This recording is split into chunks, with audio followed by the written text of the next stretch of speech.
Richmond police say they've arrested a man wanted in 2 other states and charged him with new crimes. Move over Black Friday, it's Cyber Monday. And for Amazon.com, representatives say it's the busiest shopping day of the year by far.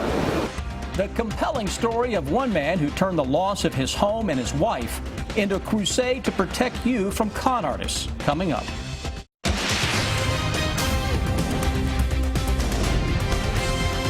This is WKYT News at 5:30. Good evening. He is facing several charges in several states. Tonight, a man on the run has been arrested in Madison County. Richmond police arrested 30-year-old Robert Fleming early Sunday morning. Police say they were able to track him down after a woman called saying Fleming was in her home. Our Victor Puente is talking to a neighbor who had no idea a fugitive was hiding next door. He has our top story at 5:30. Police say Robert Fleming was wanted in Pennsylvania and Louisiana. Not only does he have charges in each of those states, now he has new ones here in Kentucky. The 30-year-old was arrested early yesterday morning at a home on Kentucky Avenue. I didn't know what was going on. Like I said, my old lady woke me up and she said, look outside, there was a bunch of lights out here, and they were loading his truck up for some reason. His arrest citation says a woman called police saying Fleming was in her home and had warrants from Pennsylvania. She told police he also had a handgun but was asleep. Police say when they arrived, they took Fleming into custody, and he told them he stole the gun and the truck he was driving in Danville. Neighbors say it had been parked at the home since last week. I really didn't see him driving it around much. It was just parked pretty much. Police say they confirmed that Fleming was wanted in Pennsylvania for robbery and theft. Pierce says the only time he saw Fleming, he was looking into his backyard.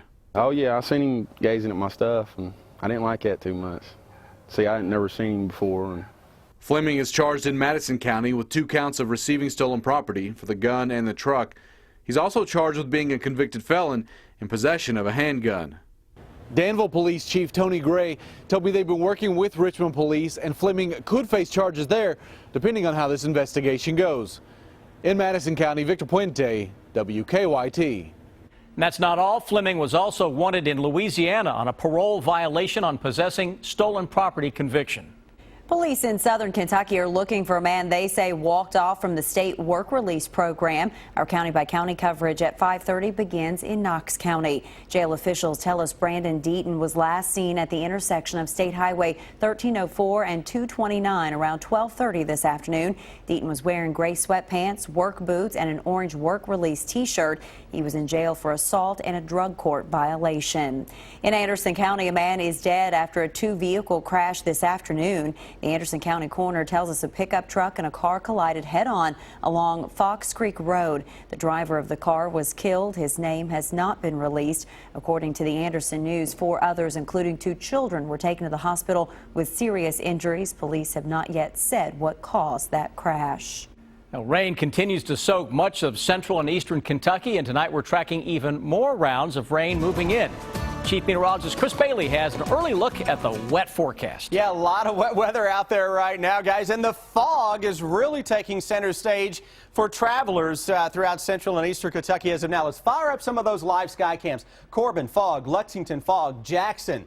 Boy, we're in the thick of it, and seeing foggy conditions now increasing a bit on this Frankfort sky cam. Notice that temperature swing, 48 Frankfort, 56 showing up into Corbin. Milder air lifting in from south to north. On the northern edge of that, we're seeing rains also beginning to increase, and that rain's going to rapidly fill in over the next hour and change. So while we're getting a little mist, a little bit of drizzle across the metro now, those showers will push back in very, very quickly. And you notice how that action increases back into the Nashville area, parts of Bowling Green, all of that lifting to the northeast, and that's a heavy rain band that is developing and will swing in here over the next several hours, and we will likely see another one that follows that up as we go into the day on Tuesday. Guys, I am tracking colder weather, though, as we get into the first few days of December, and maybe, just maybe, the first December snowflakes as well. In just a few minutes, we'll talk about it. All right, Chris, thank you. Black Friday has come and gone, and now it is Cyber Monday. The shopping holiday is the busiest day of the year for online retailers like Amazon. Millions of items will go from your online cart to the Amazon warehouse. Mike Linden is at the Fulfillment Center in northern Kentucky, and he shows us how busy they are today in a story that's new at 5:30. Cyber Monday is here, and for online retailer Amazon, it's the busiest shopping day of the year. Last year, customers ordered over 43 million items, over 500 a second, basically. And we expect that, if not better, this year. At the 500,000 square foot fulfillment center in Hebron, thousands upon thousands of items are being packed and shipped across the globe on a daily basis. Amazon representatives say that every second 500 items are sold on Amazon.com. So in the time that it takes for me to finish talking here, the retailer will have sold nearly 7,500 items. In order to help fill the thousands of orders, Amazon officials say seasonal workers are vital this time of year. Yeah, we have hundreds of seasonal workers here today. Across the network, we've hired 100,000 seasonal workers, tens of thousands of which will stay on after the holiday season.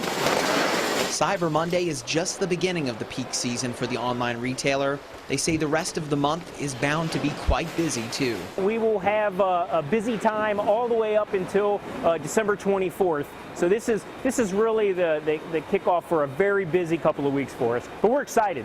In Boone County, Mike Linden, WKYT. A couple of numbers to throw at you. About 87 million people shopped on Cyber Monday last year. This year, that number is expected to grow to more than 120 million virtual shoppers.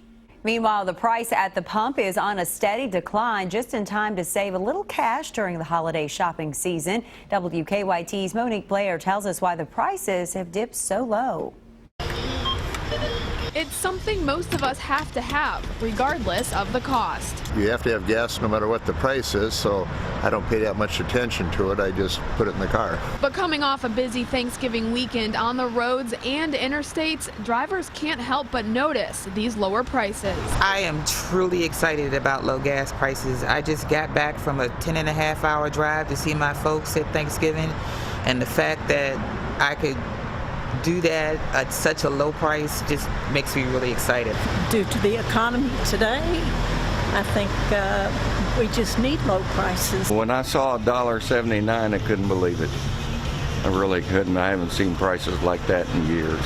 Make that 7 years according to GasBuddy.com. Check out the sharp decline for November, $2.26 during the middle of the month to about $1.85 a gallon today for regular fuel. The website shows the lowest gas price in the state so far is in northern Kentucky at $1.59. I hope it lasts through the rest of the holiday. Looks like it might, according to Lila Mason with AAA.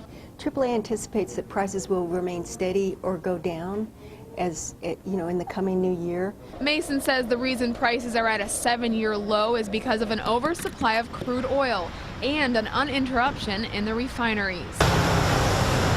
Good news for people who want to drive during the holidays and save money during the busiest shopping season of the year. But saving some money on gas is going to put a little extra in my pocket. In Lexington, $24.85. Is that a good deal for you? That's a good deal, and it would have normally been $30 or slightly over. Monique Blair, WKYT. It is certainly good news. Now, according to GasBuddy.com, the average price for a gallon of gas in Kentucky is $1.85. Often you only get one piece of the story of someone victimized by con artists. You hear about their loss, but you rarely learn what happens next. We have the story of one man who turned a devastating loss into a crusade to help other people. So I understand you're moving. Norman Breedenbaugh is moving again.